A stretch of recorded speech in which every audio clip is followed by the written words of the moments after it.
plus a lot of bicarbonate that we use to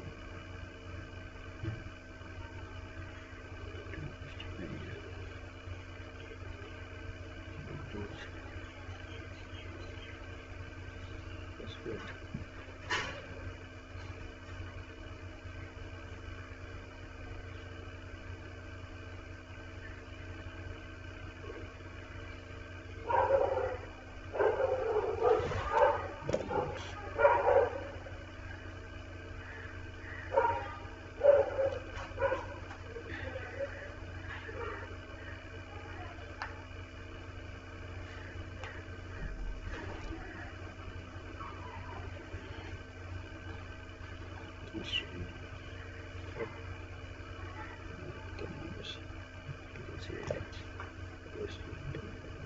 Because what?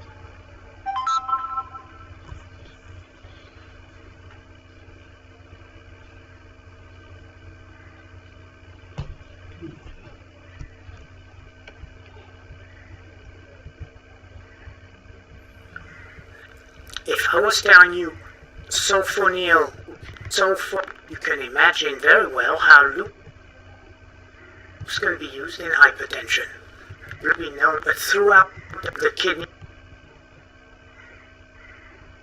vascular through this thing you might see is to no longer see that positive potential. So that besides having the molecule, the word sulfur, that really, since it is not excreted appropriate. Otherwise, here's another point to explain. Once we'll explain this, we'll be able to use it forever. The idea of hyperuricemia and drugs that are weak acids. As a matter of fact,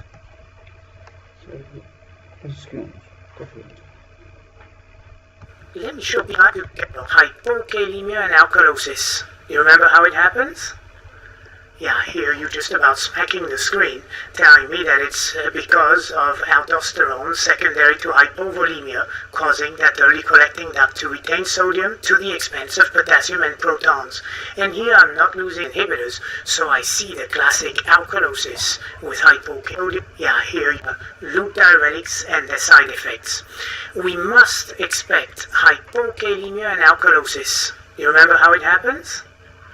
Yeah, I hear you just about smacking the screen, telling me that it's because of aldosterone secondary to hypovolemia, causing that early collecting duct to retain sodium.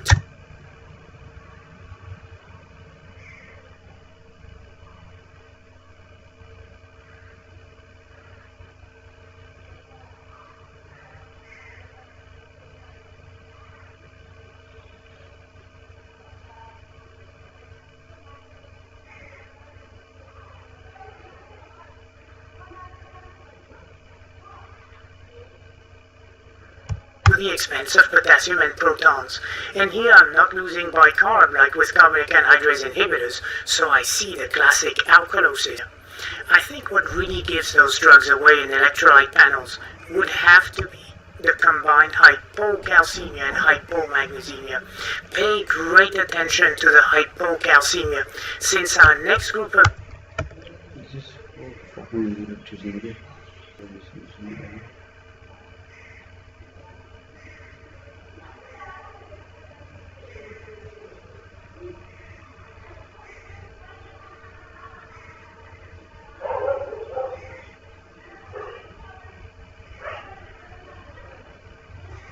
sending.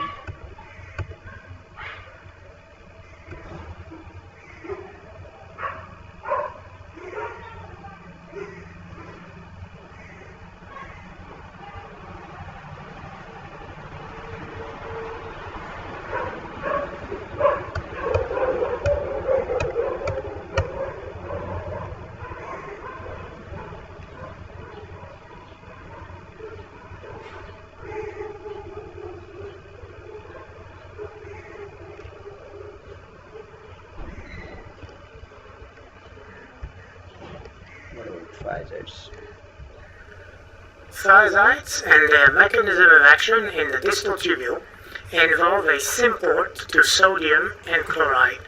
Notice here, no participation of potassium. It is by blocking the sodium chloride entry into the distal tubule that we can call a thiazide a diuretic. Of course, the diuresis is really weak at this level, being that less than 10% of our sodium load is reabsorbed. Most of the job has been done earlier on in the proximal tubule and in the thick ascending loop of Henle. Nonetheless, by definition, let's say a thiazide is a diuretic. Now, one point of this diagram is to make us work on calcium reabsorption. Calcium can enter inside this kidney tubule thanks to a channel. This channel is PTH dependent. Now, PTH as a hormone is a peptide. It cannot be filtered by the glomerulus and therefore has no access directly on this channel to open it. Rather, I want you to think of PTH coming from the bloodstream on the basolateral side of this cell and working on its receptor. The receptor to PTH is actually a GS-coupled receptor, which will increase cyclic AMP in this cell, and through protein kinase A will result in phosphorylation of this calcium channel. I'm sure you are getting used to this pathway since we've used it with several GS-coupled receptors, whether in nodal cells and muscle cells of the heart, and now here in the kidney. This GS coupling and phosphorylation of the channel opens it. Now, once calcium is inside this cell, it still faces this daunting gradient that is 10,000-fold in favor of going into the cell rather than leaving it. So to the far right of your diagram, you see the sodium-calcium exchanger pump, which, if you remember well, depended in turn on the sodium-potassium ATPase pump to actually manage to work. So here's the deal. Can you remind me, what is the real engine for this calcium to move from inside the cell into the blood?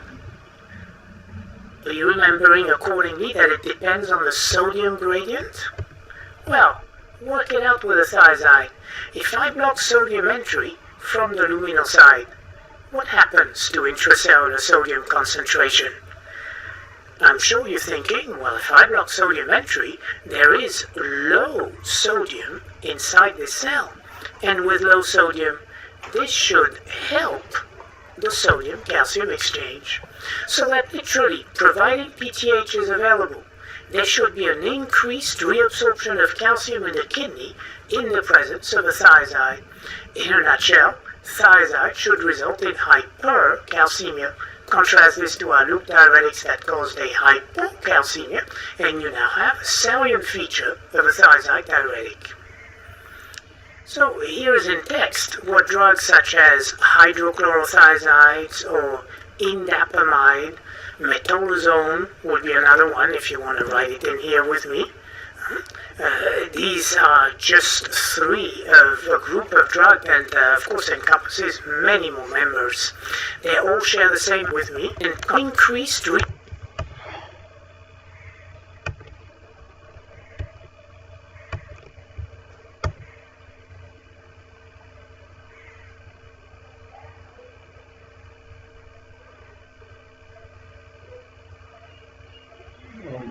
absorption of calcium. These are just three. Also, another pharmacology, potassium channel openers.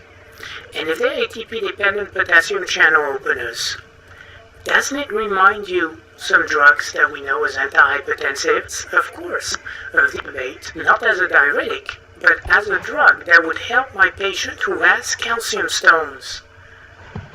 I'm sure you're thinking, well, of course, if I'm causing better reabsorption of calcium in the body, then it means it's also used in glycol is produced in the thick ascending loops.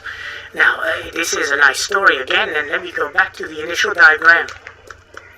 Free water, if you recall, is produced in the thick ascending loop when we retain salt to the expense of water. Free water literally refers to water that is no longer associated with salt. That is, water that can no longer follow an osmotic gradient to be retained by the body. As such, free water depends totally on ADH and its binding to receptors in the collecting duct to allow its reabsorption shortly prior to being eliminated. If ADH receptors are non-functional, as is the case in nephrogenic diabetes insipidus, then upwards of 10 liters of dilute urine per day will be lost by the patient. The whole idea then of using a thiazide diuretic in nephrogenic diabetes insipidus is literally to recombine this free water with salt. By using a weak diuretic such as a thiazide, we are not going to run the risk of exacerbating terribly the nephrogenic diabetes insipidus, and although this might happen acutely, let's not forget that within a couple to 3 days, adaptation by our kidney will result in an increased aldosterone and the potential for retaining with the salt this water that is no longer free prior to the be it with loops, except for what drug? Ethylprynic acid is the answer. Hypokalemia and alkalosis, identical to that observed with loop diuretics, will also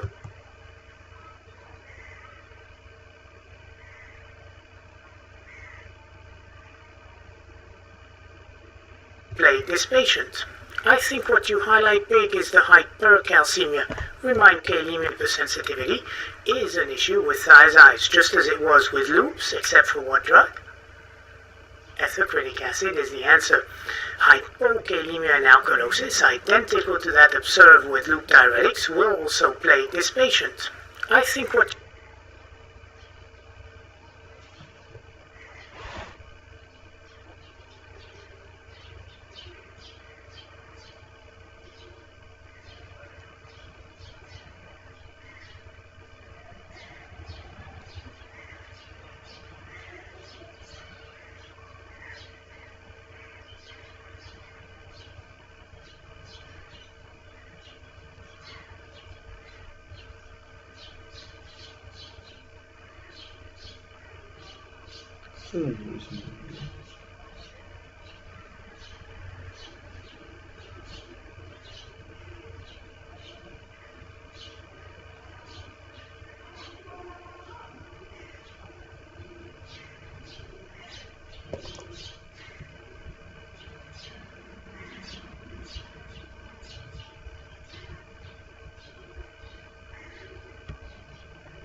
Our final group of diuretics are the drugs that work as potassium-sparing agents. Here we're looking at a collecting duct cell, what is known as a principal cell, which is the target of the hormone aldosterone. Aldosterone as a steroid is released in situations of hypovolemia, but also in situations of hyperkalemia. Recall your endocrine physiology. Aldosterone as a steroid is a lipid-soluble compound. It will enter the actual cell and bind here AR, the aldosterone receptor itself. Aldosterone receptors belong to that biochemical family of zinc finger proteins. These are proteins which, when stimulated, act as transcription factors that will then go into the nucleus and bind to enhancers to change gene expression. Well, aldosterone then, through the changes in gene expression, result in several permeability sites for sodium. Some are simply some sodium channels which are ungated, and as sodium comes in, the change in positive charges inside the cell result in potassium efflux through also ungated channel. Another possibility are sodium proton or sodium potassium antipodes. Whatever the case might be, through the action of aldosterone and its changes in gene expression, sodium will be retained, so will be water, to the expense of potassium and protons. What we propose to do then, as a weak diuretic, is to actually go and block the aldosterone receptors themselves. This is the effect of drugs such as spironolactone and its little cousin, eplerenone. Now, these are the primary drugs to know at this point, being that we know that they will also be used beneficially in a congestive heart failure patient. The other approach listed under that diagram is the blockade of the sodium permeability site themselves by drugs such as amiloride and triamterene. So if you want to add these drugs to your diagram, of course you can do so, or otherwise you can simply look at them underneath the diagram in your text. The intercalated cell, by the way, shows you that this is the spot in our kidney where we have titratable acid production.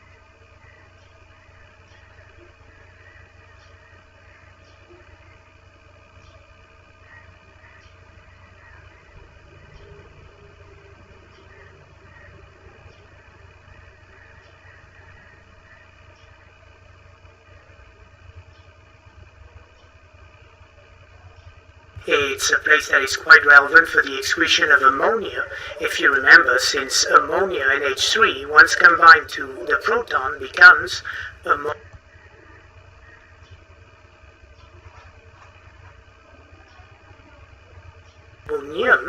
water-soluble and excretable by our body.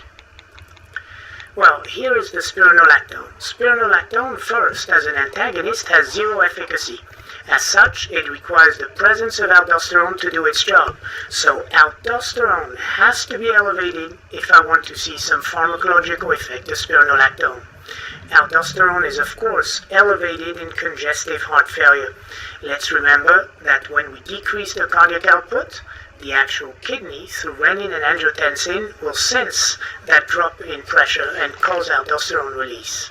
Otherwise, besides this primary use of spironolactone today, which improves survival of CHF patients, it has been used forever as an adjunct to potassium-wasting diuretics. Understand this, it is used to correct the hypokalemia of drugs such as acetazolamide, the loop diuretics, or the thiazides. Then you do see a use that is pretty surprising, I'm sure, at first. The use of spironolactone as an anti-androgen.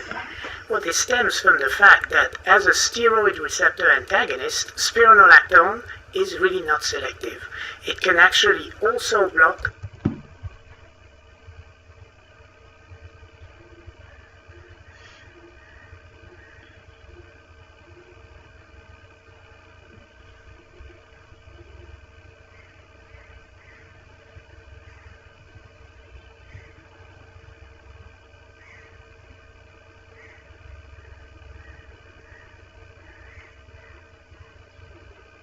Limit.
What is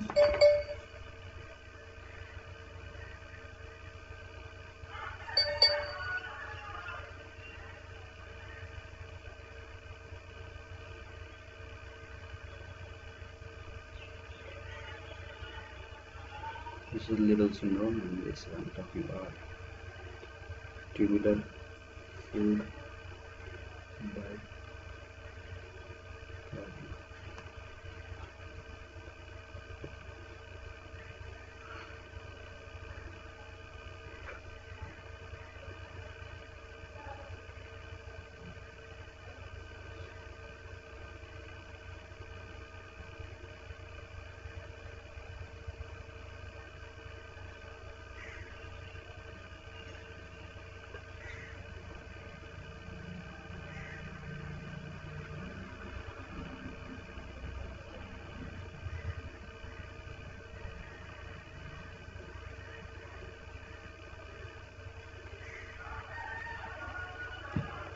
Little bit.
Let's try to decrease radius.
Contraction classes. How? I don't know, bro. So you should do now.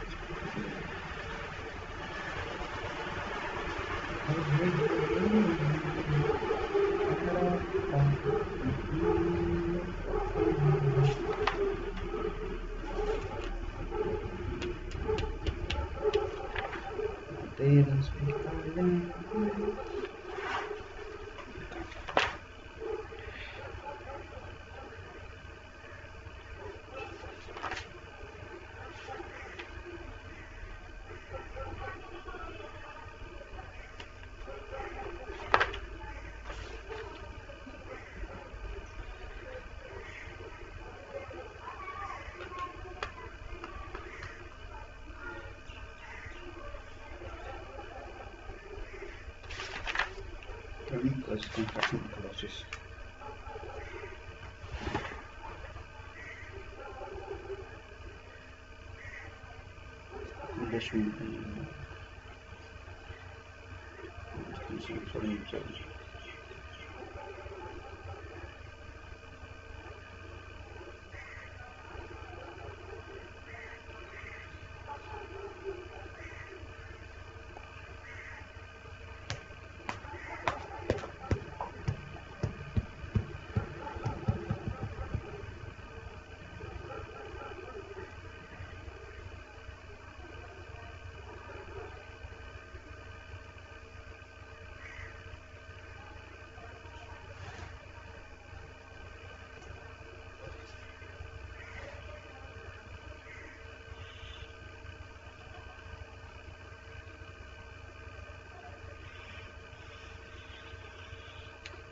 Thrust and orchestral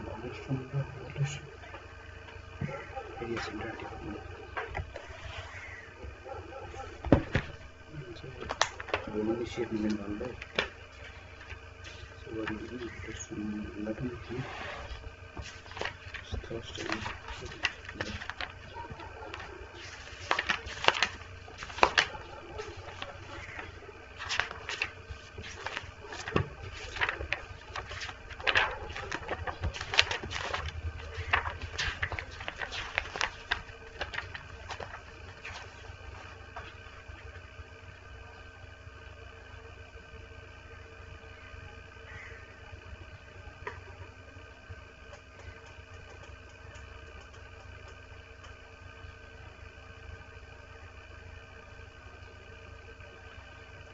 and volume not through.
guys.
Static.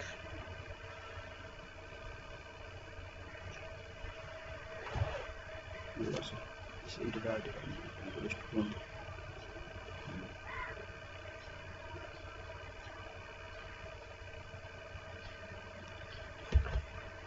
This is what we're seeing.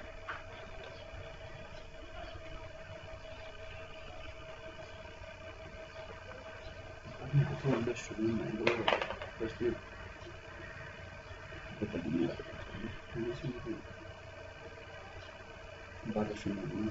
that's impossible because it's wrong. We get misleading.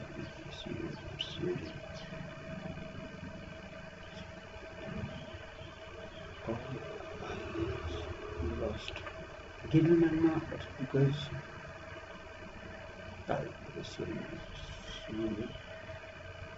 let's see channel center. So I made that one. I set that to the side myself. Videos in listen what's up. So I've got the year. I've got to give it around. Let me see. Let me see. Jelly. Let me see. Jelly. Let me see. What's that about? One more round. Split round.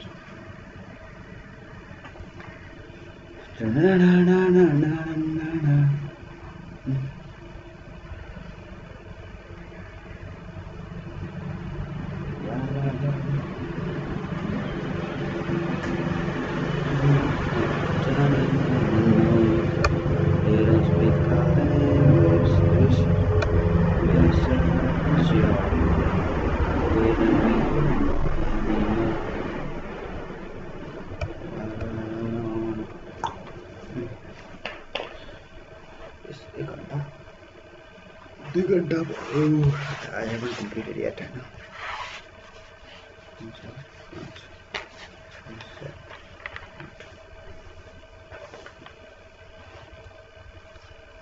Also, if you want so I'll read up to put out it. The thing is, it for December 9. 3 hours. Hello. Hello. Do you see me? Yeah, I do.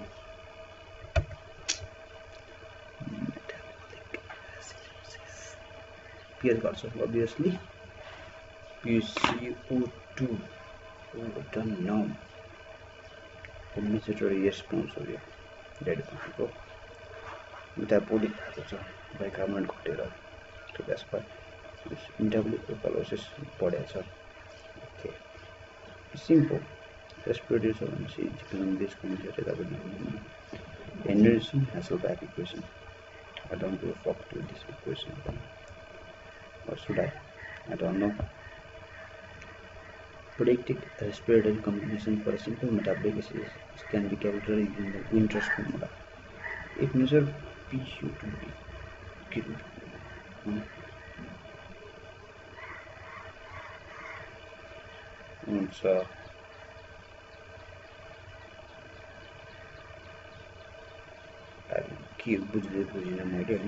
so I didn't give a fuck. Should I look busy? Let's me look then. Acid physiology and let's study possibly on renal acid base electrolytes so I look for acid base. This question is for let me look at principles. Hi everybody and welcome to our module on acid-base principles. So the key to understanding all acid-base problems as a medical student is to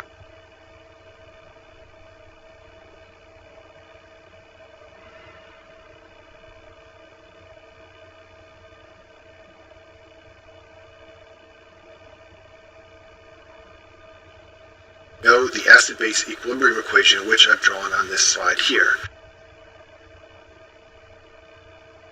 Inside human plasma, you can find CO2 and you can also find water. And these two molecules are constantly mixing together to form bicarbonate and hydrogen atoms. At the same time, the bicarbonate and hydrogen atoms are constantly mixing together to form CO2 and water. So this equilibrium is going back and forth all the time. And the body wants to maintain a very tight concentration of H plus atoms because it's the H plus atoms that determine the pH. The body needs the pH at a set level because if the pH is too high or too low, the proteins in the body won't work and the cells in the body won't work. So it's very important to tightly control this H plus level. And the way it does is by manipulating this equation. In addition to the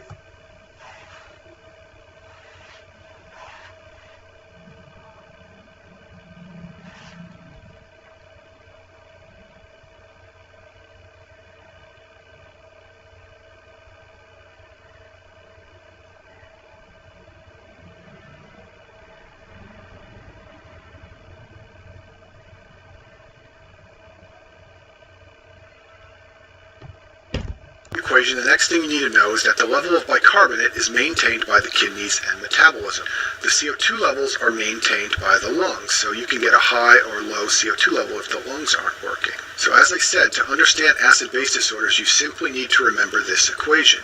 If you get a low level of bicarbonate in the bloodstream for any reason, it will drive this equilibrium in this direction, and that will tend to make more H+, which means you'll become acidotic. And that's what I've written up here. A low value of bicarbonate leads to a high H+ concentration and therefore a low pH. That's an acidotic problem. If you have a high level of bicarbonate, you will drive the equilibrium this way, and there will be less H+, and you will become alkalotic. By the same logic, let's focus on the CO2 now. If you have a low value of CO2, it will tend to drive the equilibrium this way and lower the H+ concentration and make you alkalotic. That's a high pH. On the other hand, if you have a high value of CO2, it will drive the equilibrium in this direction and make a high concentration of H+ atoms, and this will make you have a low pH and be acidotic. So make sure you understand what I just said about this slide. This is the key to understanding all acid-base disorders, is to understand the effects of high or low CO2 and high or low bicarb on this equilibrium, and therefore the effects on the H+ concentration and the pH. So this is the Henderson-Hasselbalch equation, which can be used to calculate the pH, but you're rarely asked to actually calculate the pH, and all this equation does is tell you what I just told you on the last slide. If the bicarbonate concentration goes up, that will raise the pH by this equation. If the bicarbonate concentration goes down, that will lower the pH. Similarly, if the partial pressure of CO2 goes up, that will lower the pH by this equation. And if the partial pressure of CO2 goes down, that will raise the pH by this equation. There are 3 blood measurements we perform to determine the status of a patient's acid-base equilibrium, and those are measurement of the bicarbonate level, the partial pressure of carbon dioxide, and the pH. Now, normally when we take a blood sample from a patient, we take it from the venous system. This is a picture of someone having blood drawn from their antecubital fossa. This is a sample of blood taken from the venous system. This is what we normally do for most plasma measurements. However, to determine acid-base status, we need to take a sample from the arterial system, and for that reason, we usually put a needle in the radial artery. This is called performing an arterial blood gas sampling. The reason we need a sample from the arterial side is because we need to know the CO2 level.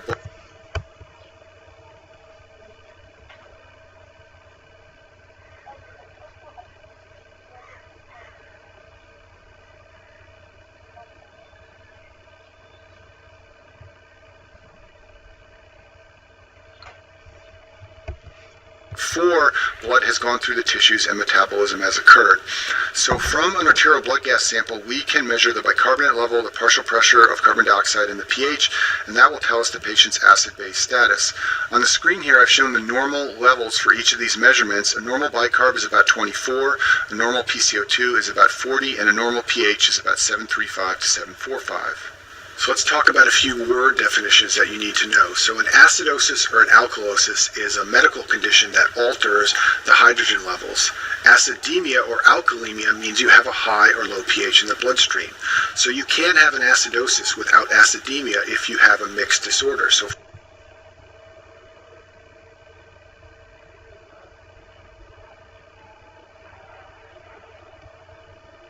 for example, if the lungs are trying to create an acidotic problem, then the lungs have an acidosis. But if that mixes with a metabolic problem that gives you a normal pH, then you do not have acidemia. So make sure you understand the difference between those terms. So let's talk about the symptoms you might see in a patient who has an acidosis. The first thing you would notice is hyperventilation. This is called Kussmaul's breathing. So what's happening is the brain is recognizing the acidic bloodstream, and it is trying to react by blowing off CO2. Let's look at our equilibrium equation down here. So if you decrease the CO2 level, you drive the equation this way, and you lower the H plus concentration. So that's what the brain is trying to do by telling a patient whose H plus concentration is too high, meaning they're acidotic. It's telling them to hyperventilate to try and drive the equation this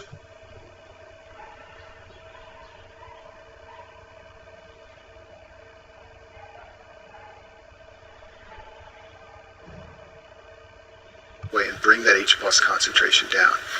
Patients who are acidotic have depression or myocardial contractility. They can drop their cardiac output. The brain is very sensitive to the pH balance in the body. When you become acidotic, you get cerebral vasodilation, and you have increased cerebral blood flow, and you can get a high pressure inside the brain.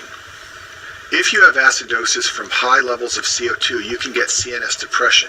High levels of CO2 are a narcotic, and an easy way to remember this is that hundreds of years ago, pneumonia was called the old man's friend, because when they caught pneumonia, their CO2 levels would rise, and they would start to get sleepy and lethargic, and then they would die, but it would be a painless death. And that's always what helps me remember that CO2 is a narcotic, and it can cause CNS depression. Whenever you're acidotic, you can get hyperkalemic because high levels of H plus shift into cells in exchange for potassium, and therefore you get hyperkalemic.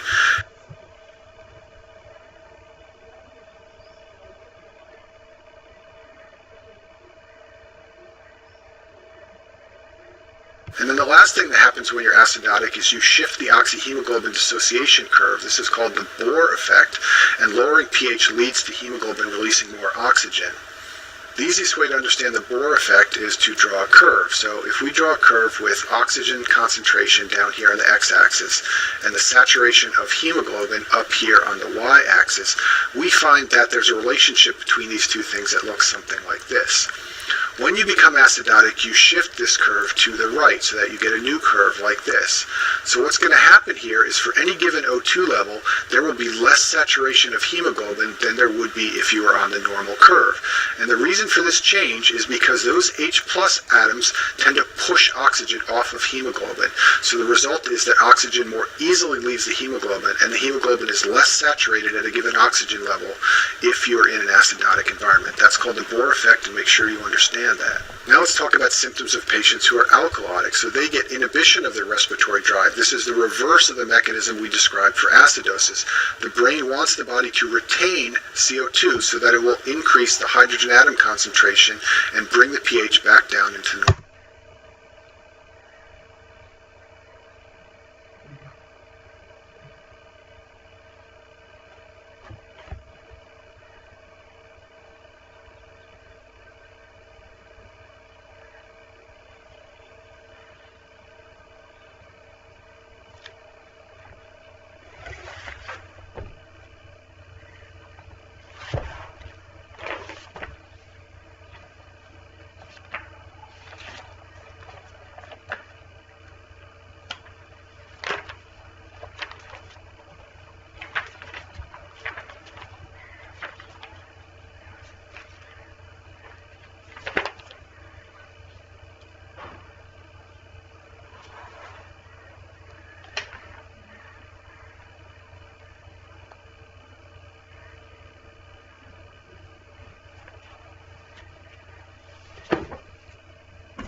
Range.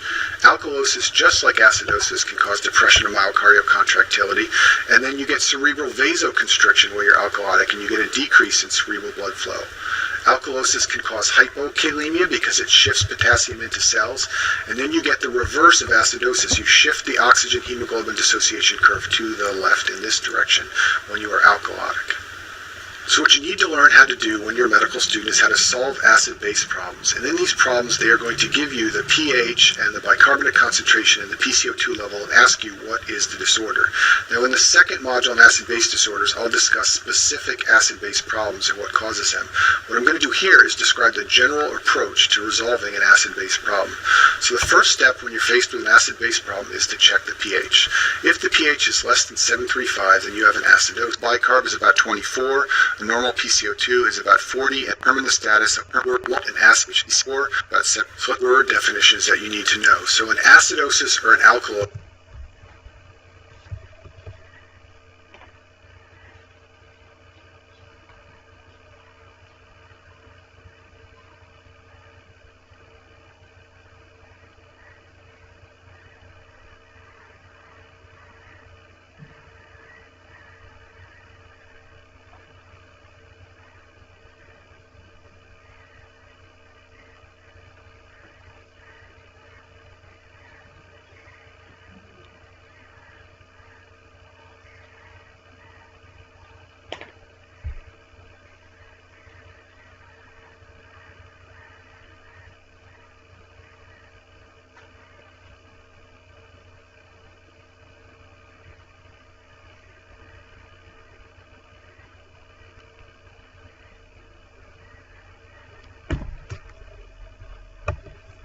Is a medical condition that alters the hydrogen levels Acidemia or alkalemia means you have a high or low pH in the bloodstream.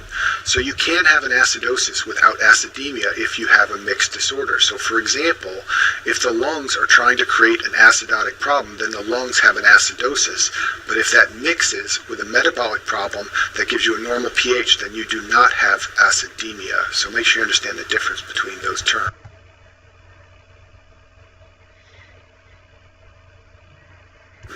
So let's talk about the symptoms you might see in a patient who has a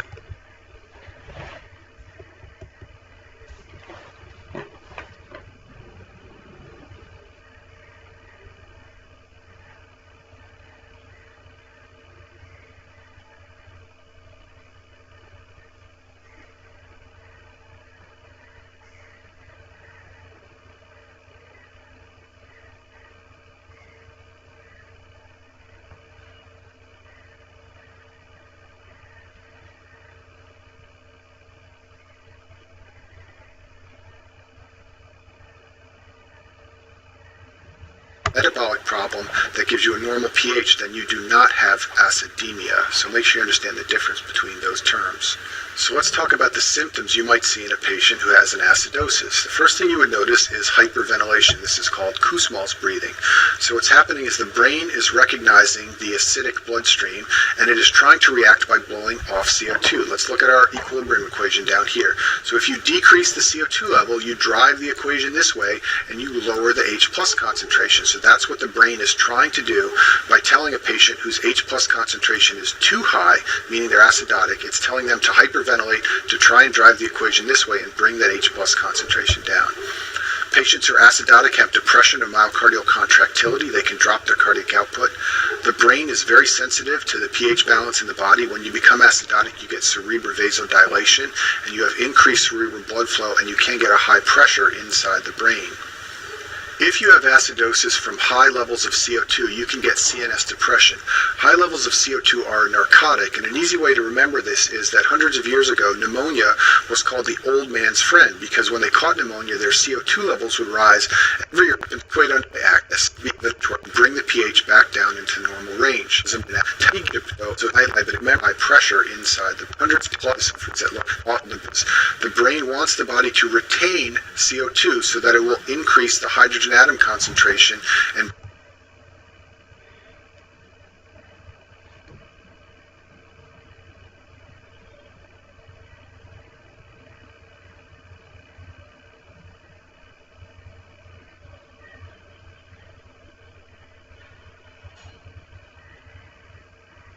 bring the pH back down into reproduce causes them. The acidosis. So acidosis starts later, but the gap. You can have a respiratory acidosis and a metabolic alkalosis at the same time. That's a combined respiratory metabolic problem. You can also have two metabolic disorders, so acidosis or respiratory or alkalosis itself. So let's talk about ventilating. First, we get to the complement or the bicarbonate, the culprit causing the disorder. And the other one is the compensatory change. And you need to be able to figure out which one is the carbonate level and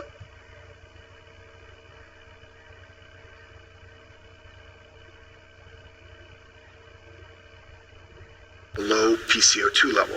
Well, this patient has a metabolic acidosis with respiratory compensation. How do I know that? Because of these two changes, a low bicarbonate and a low CO2, only a low bicarbonate will drive the equation this way and give you an acidosis. Therefore, the low bicarbonate must be causing the problem, acidosis. But this bicarbonate changes to drive this equilibrium in a bit more detail. So let's talk about disorder. It makes easy sense if you just remember this equation. When the CO2 level falls from hyperventilation, it drives the equation. And the two important changes of all. Renal compensation is a bit more complicated. Things like so we recognize mixed disorders. So a mixed disorder is two acid-base disorders at the same time. You can have a metabolic acidosis and a respiratory problem, or you can have two different metabolic problems, like a metabolic acidosis and a metabolic alkalosis, or two metabolic instable. You can expect. It's extremely useful to know is that the body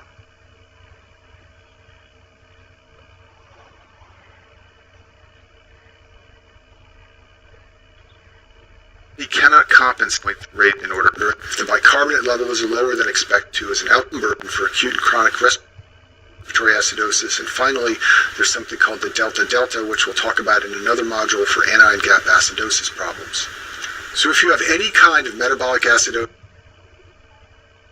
it doesn't matter whether it has an anion gap or not, the compensation is a respiratory alkalosis of lowering the PCO2, and this occurs from hyperventilation. And Winner's formula is what tells you the expected PCO2. If the actual CO2 doesn't equal the expected, then it's a mixed disorder. And Winner's formula is 1.5 times the bicarb concentration plus 8 plus or minus 2. And the easiest way to understand this is to use it in a couple of examples. So suppose you have a pH of 7.2 and that's an acidosis, and the bicarbonate level is 9. That's low. The normal bicarbonate level is 24. So this is a metabolic acidosis. And the PCO2 is 22. That's also low. Normal is 40. So if we plug these numbers into Winner's formula, the expected PCO2 is 1.5 times 9 plus 8, which equals 2.5 plus 8. 22 plus or minus 2. So we should have a PCO2 anywhere between 20 and 24. And we do. Our PCO2 is 22. So this means there is no secondary disorder. This is a simple metabolic acidosis with nothing else going on. Winner's formula has helped us to figure that out. Now let's take another example. Suppose the pH is 7.28 and normal is 4, and the body will quickly lower the PCO2 to compensate, which is expecting it. Raise the PCO2, and that's not carb, so this is a metabolic alkalosis. Do an example. Suppose the pH is 7.5. That would give us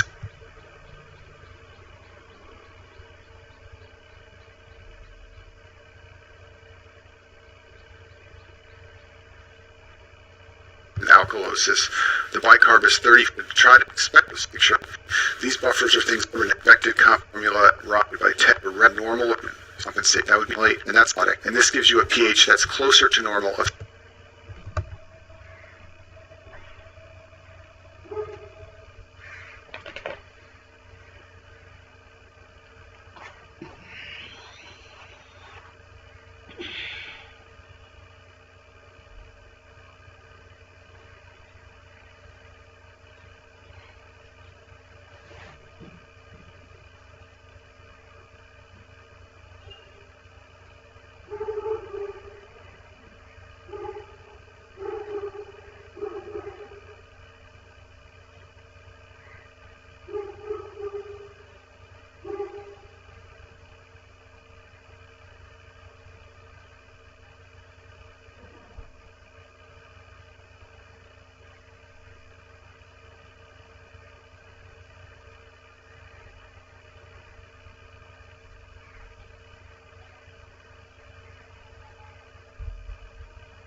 loss.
Fourteen is split by 1:2 and 1:2 is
podcast, obviously.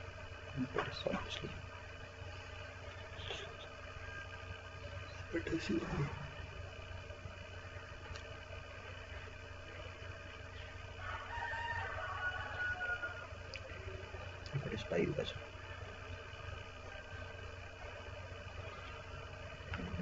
File advertisement lang. Tools, advertisement request.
causes of nephritic syndrome, as we will see in this video, lead to inflammation of the glomeruli. That's called nephritis, and that's how the syndrome gets its name, nephritic syndrome.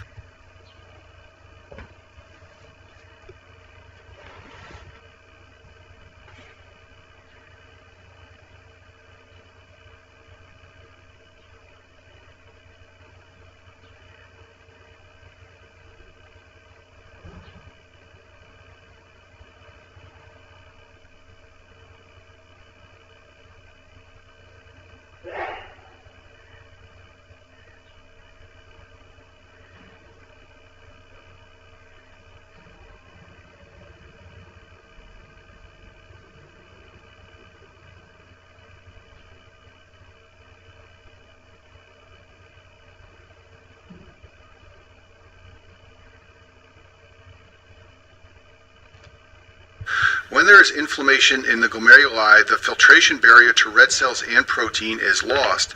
As a result, red cells spill into the urine, and characteristic findings are dysmorphic red blood cells and red blood cell casts. I discussed these findings in more detail in the video on glomerular disease principles. In addition, because the filtration barrier is lost from inflammation, there will be protein in the urine as well. Now, because the glomeruli are inflamed, they're not doing their job, and therefore they are not filtering the plasma, so there's a fall in the glomerular filtration rate. This leads to signs and symptoms of acute renal failure, such as a rise in the BUN and creatinine and a decreased production of urine, which is called oliguria. In addition, because less plasma is being filtered by the glomeruli, there's a rise in the hydrostatic pressure. This leads to hypertension. It also leads to capillary leak and edema, which are hallmarks of the nephritic syndrome. The protein loss in the urine also can lower the plasma oncotic pressure, and that also contributes to the edema as well.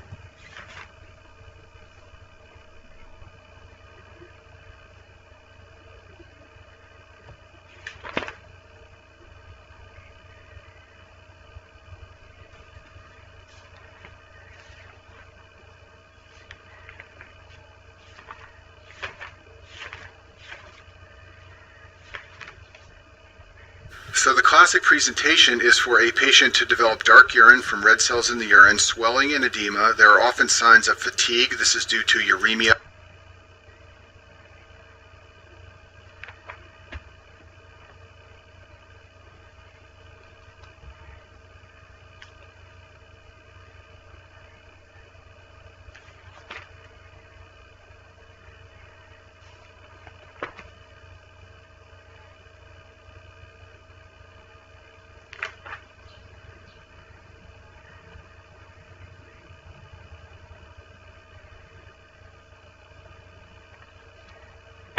From the renal failure, and there will be proteinuria, but importantly, the proteinuria is less than 3.5 grams per day. More than 3.5 grams per day is the site of glomerular injury. When the glomerular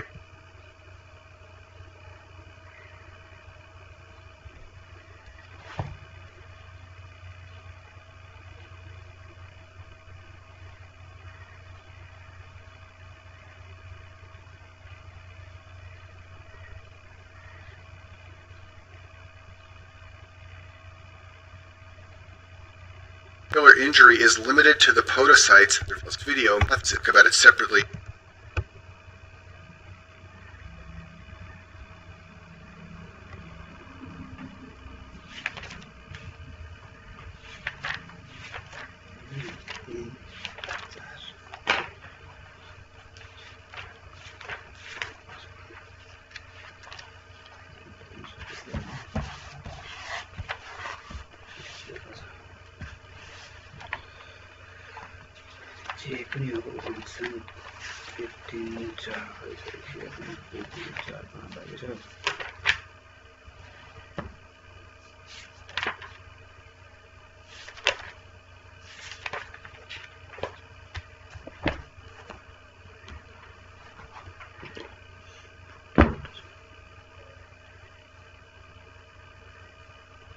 Why it's lipolysis? Don't know.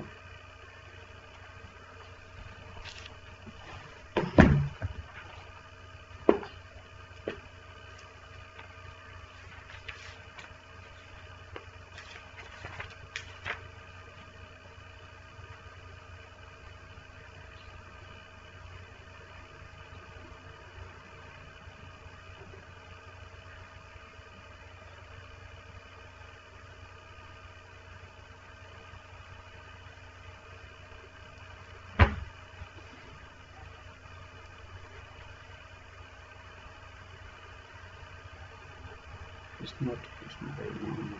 It's not good answer.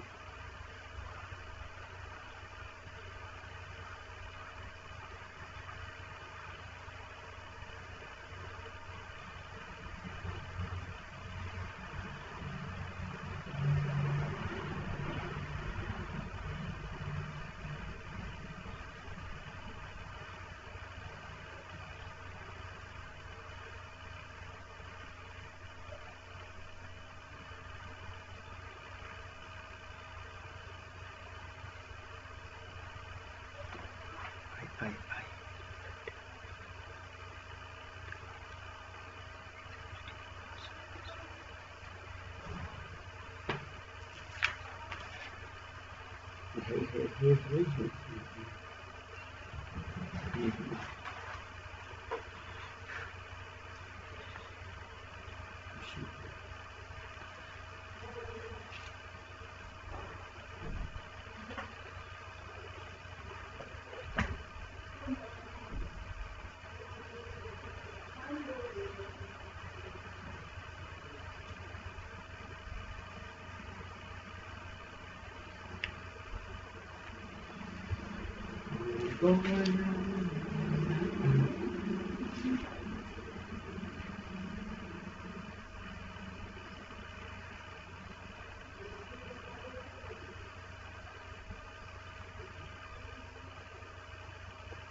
Hello.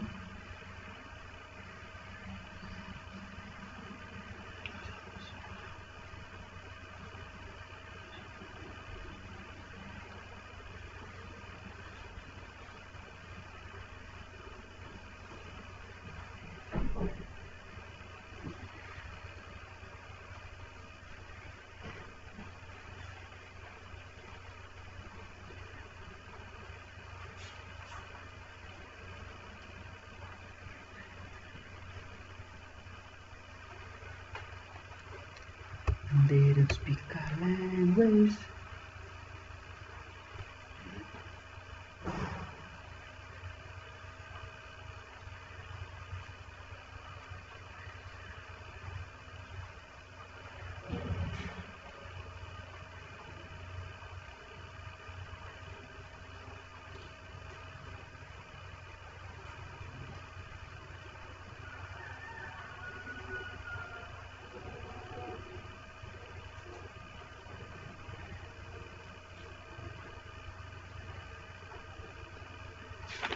No puedo creer casa.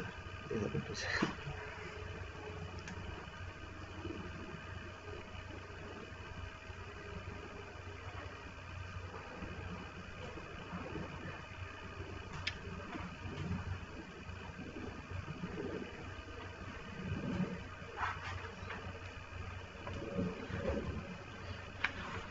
Wanna say emotiero. Oh.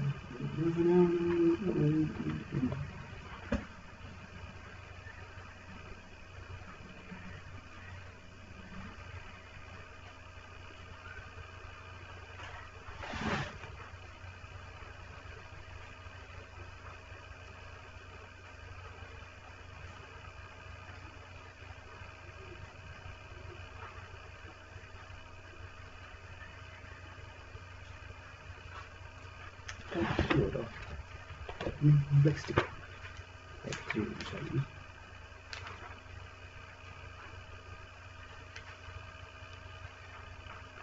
I'm going to first of all type 2. No. Just say 3, okay.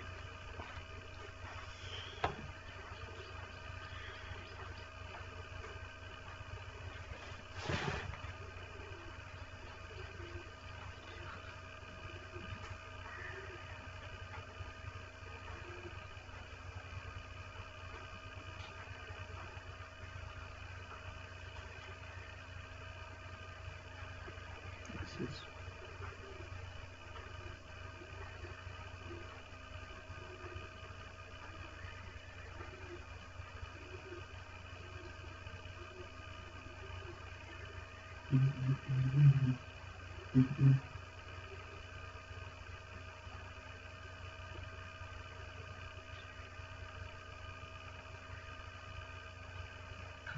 Excelente. इसमें repetition होते हैं इसी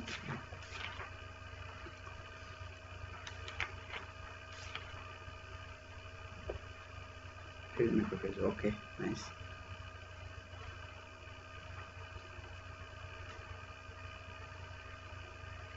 This is this simple. First that also.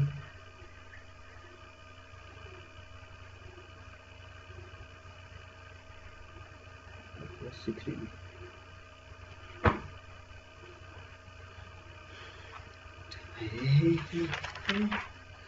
Nothing at all. I'm gonna borrow.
Fine.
The aspect is RT type 1.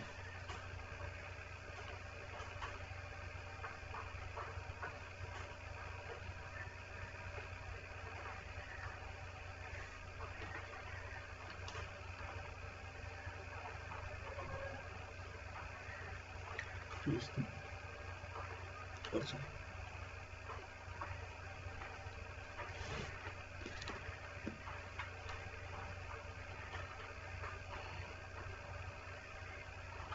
Coffin lid.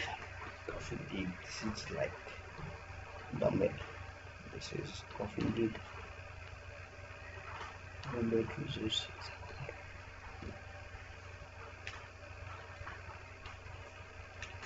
Screw right.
Slow होला BPS slow गरेर होला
Action.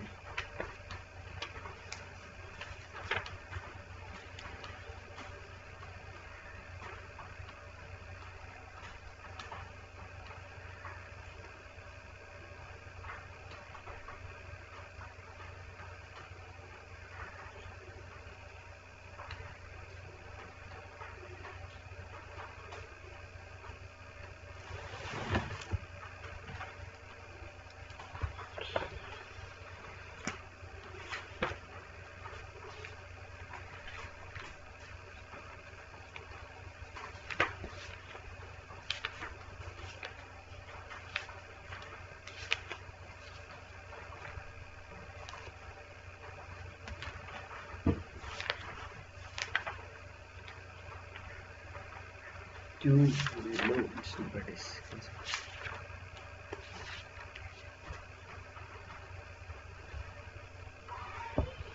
good. Good.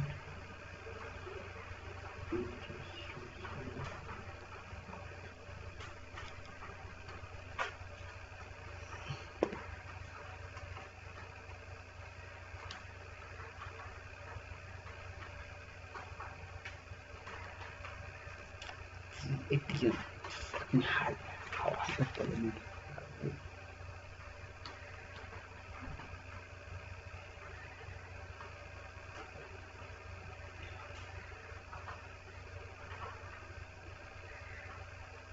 यसको हामी उठिरहेको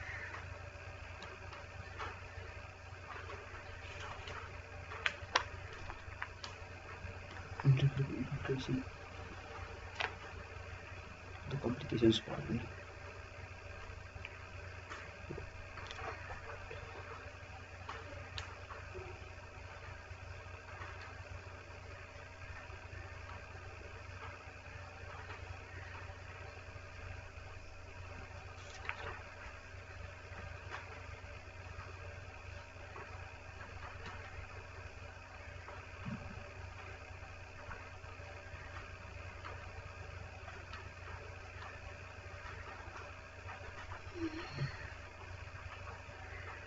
Frank, cost of business.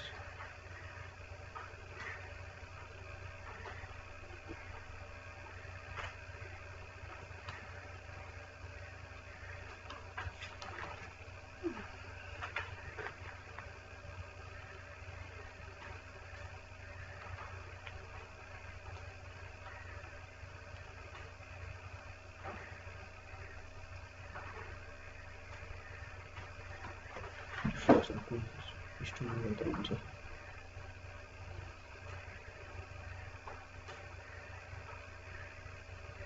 Stones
It's not Arabic is nothing.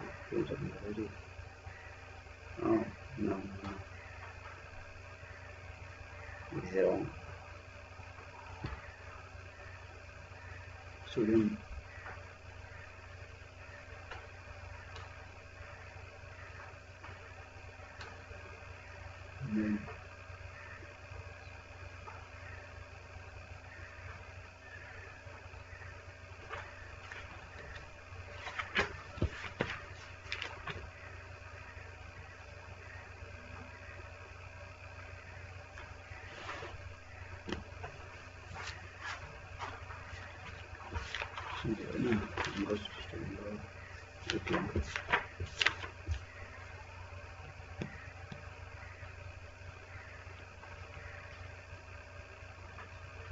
Let's exit the screen here. Change GPI. No, it's wrong. This is wrong. This is wrong. Computer screen.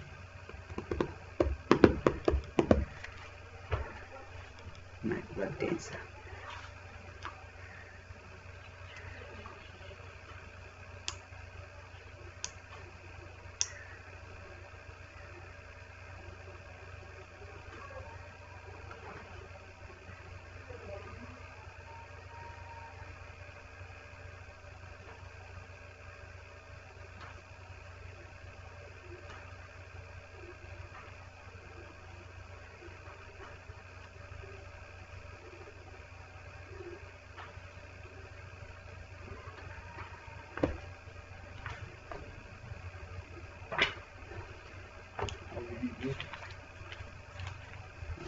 It's a really interesting produce we can do up blocks.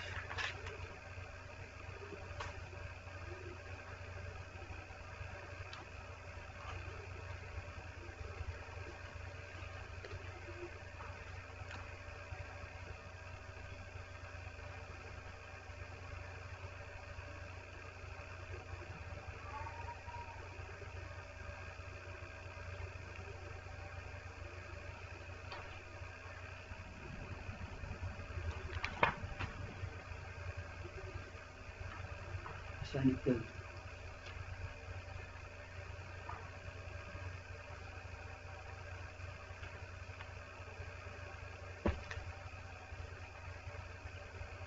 It's allergens similar to allergens.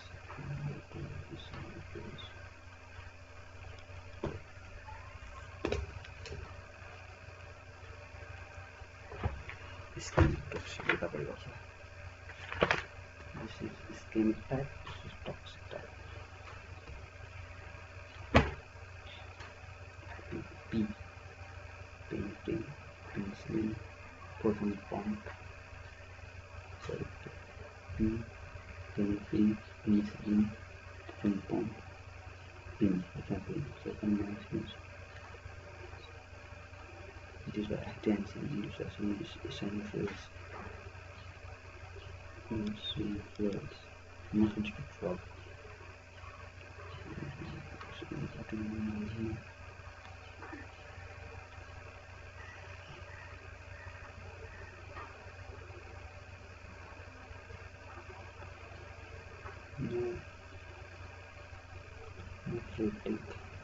No fatigue. No.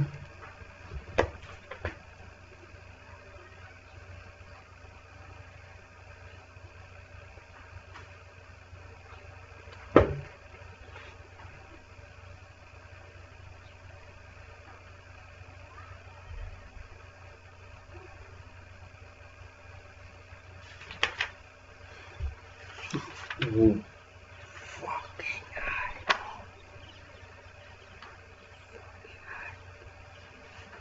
It's a really different thing. You can name them.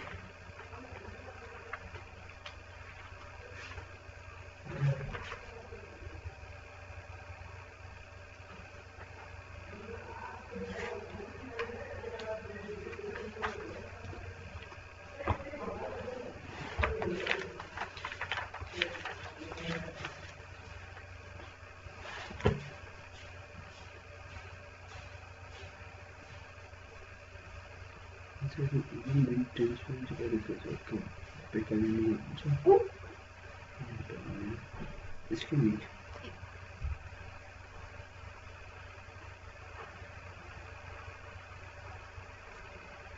This is wrong. This is wrong. Remember it. Who's it?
You've been right. Dun, dun, dun, dun. They don't speak our language. They say yes, you are.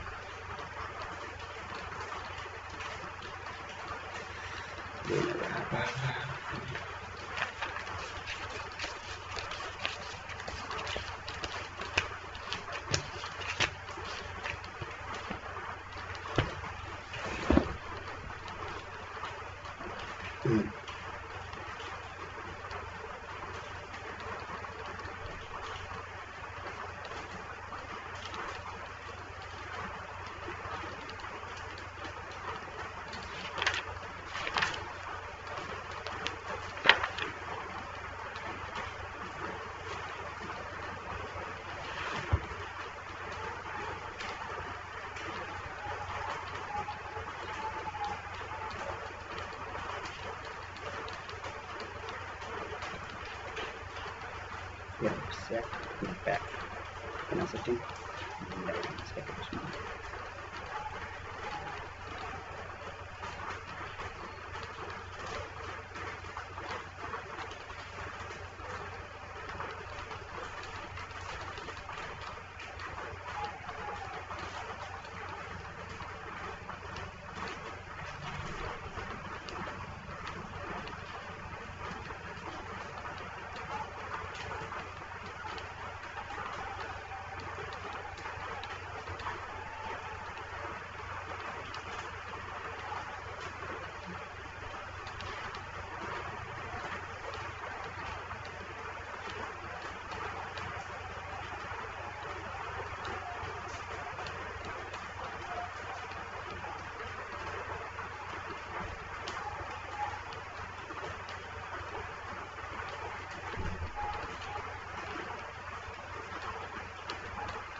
Personal lymphatic spleen.